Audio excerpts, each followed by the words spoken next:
ये कह रहे हैं हमारा कोई पेपर लीक नहीं हुआ। पेपर लीक कांग्रेस राज में हुआ। यहाँ तो ओएमआर जो सीट है आपकी, देखिए ये ओएमआर सीट है,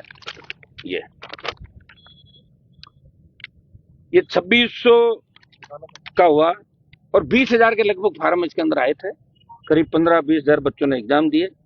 न तो इसके अंदर जो परीक्षा लेता है कमरे के अंदर वीक्षक, उसका कई सिग्नेचर आपको किसी बने, ये कार्बन कॉपी जो फोटो कॉपी देता है ना, वो है, ओरिजिनल जमा हो जाती है। आप ये देखिए, न तो वीक्षक के साइन है और न कैंडिडेट के साइन है। ये कॉपी अंदर ही ओएमआर नाम भी नहीं इसके अंदर, नया अंगूठा है। तो ये सही वाली कॉपी गलत के डाल के गलत वाली सही के कर सकते इसके अंदर। इससे बड़ा क्या कबाड़ा हो सकता।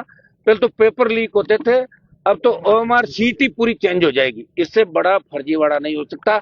ये पहले ही जो एग्जाम करें, ये बड़ी बड़ी डींग आंकड़े भारतीय जनता पार्टी के लोग कि हमने पेपर लीक नहीं किया, मतलब ओएमआर ही बदल देंगे, पेपर लीक की आवश्यकता नहीं पड़ेगी, पेपर लीक में तो बाहर जाएगा मामला। तो ये भजनलाल सरकार का सबसे बड़ा फेल्योर। ये कैंडिडेट एग्जाम दे के आया मेरे सामने, इससे भी आप एक बार बात कर लें, ये आपको सारी बात समझाएगा। 1 लाख की जो हम रैली कर रहे हैं राजस्थान के अंदर, उस दिन ये तय हो जाएगा, या तो राजस्थान के नौजवानों के साथ कोई अन्याय नहीं होगा और या हम आर पार की लड़ाई लड़ेंगे। आवश्यकता पड़ी तो हम प्रधानमंत्री आवास को भी घेरेंगे।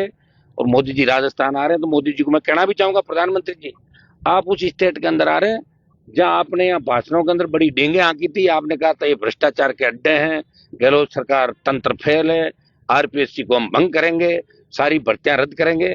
तो 22 को आने से पहले पहले आप भजनलाल इनको कह तो दो, ना समझ मंत्रियों की जो कमेटी आपने बढ़ाई है उनको कह दो कि पहले जब उप समिति ने हाईकोर्ट के अंदर ऐसा ही भर्ती रद्द करने की बात कह दी, तो वही उप समिति वापिस कैसे कह सकती भर्ती रद्द नहीं होगी।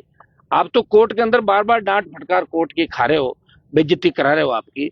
तो प्रधानमंत्री जी से हमारा आग्रह है, हम ये भी आज उनको भेजेंगे।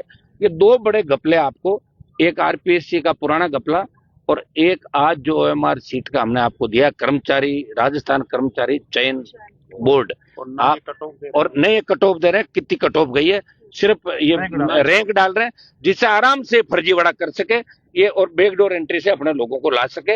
ये भजनलाल सरकार पे मेरा बड़ा आरोप है कि इस तरह राजस्थान के नौजवानों के साथ छलावा किया जा रहा है, जिसका सबसे बड़ा उदाहरण आज का ये एग्जाम है जेटीए का, जिसके अंदर इन्होंने ये फर्जीवाड़ा किया।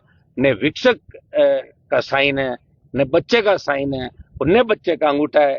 अगर सही किया है उसका गलत वाले के डाल देंगे और गलत वाला सही के डाल देंगे, उसको क्या पता लगेगा अंदर क्या हुआ। उसके बाद कोई सबूत नहीं छोड़ा। इस बच्चे के पास अब कोई सबूत नहीं है कि इसकी कॉपी के साथ अंदर क्या होगा। वो इससे सिग्नेचर विक्षक क्या होने चाहिए प्रत्येक कॉपी में जो होता है। एफआईआर की धमकी देता है और कुछ कहो तो चेयरमैन कहता है तुम्हारे खिलाफ मुकदमा दर्ज कराऊंगा।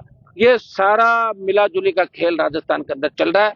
इसका भांडाफोड़ हमने 2 आज आरपीएससी का और जिस तरह इसका कर्मचारी राजस्थान कर्मचारी चयन बोर्ड का किया, इससे मैं मीडिया के मेरे साथियों को भी धन्यवाद दूंगा कि आप लगातार सरकारों की पोल खोल रहे हो। हमारे नेताओं को तो पता ही नहीं चलता कुछ, वो तो 3 दिन बाद जगते हैं, 3 दिन बाद ट्वीट करते हैं और देख लेते हैं कि इस ट्वीट से फायदा है नुकसान है। अगर कोई गाली गलौज आता है तो छुप जाते हैं और सहन करने की क्षमता नहीं उनकी। एक व्यक्ति राजस्थान को बचाने के लिए लड़ रहा है। मैं उन तमाम नेताओं को पूछना चाहता हूं, जब बड़ी बड़ी डींग हाँकते थे कांग्रेस सरकार के समय, अब वो कौन से बिल में जाके छुप गए, क्यों नहीं बोल रहे जवानों के लिए। मैं उनको भी आह्वान करता हूँ, ये कोई आंदोलन की झंडे के नीचे नहीं, संघर्ष समिति के साथ आरएलपी आंदोलन करिए। तमाम लोग आमंत्रित थे, आइए इस आंदोलन के अंदर, आप आइए और राजस्थान के नौजवानों को न्याय दिलाए। राजस्थान बदनाम हो गया, अपराध का अड्डा बन गया, पेपर लीक का अड्डा बन गया। पहले पेपर लीक होते थे, अब तो ओएमआर ही गायब कर देंगे। ये भजनलाल जी नई तकनीक राजस्थान के अंदर लेके आए। ये तो वसुंधरा और गहलोत के भी गुरु निकले और ये काम कारनामा इन्होंने कर दिखाया। ये मैंने आपके सामने कुछ उदाहरण पेश किए थे।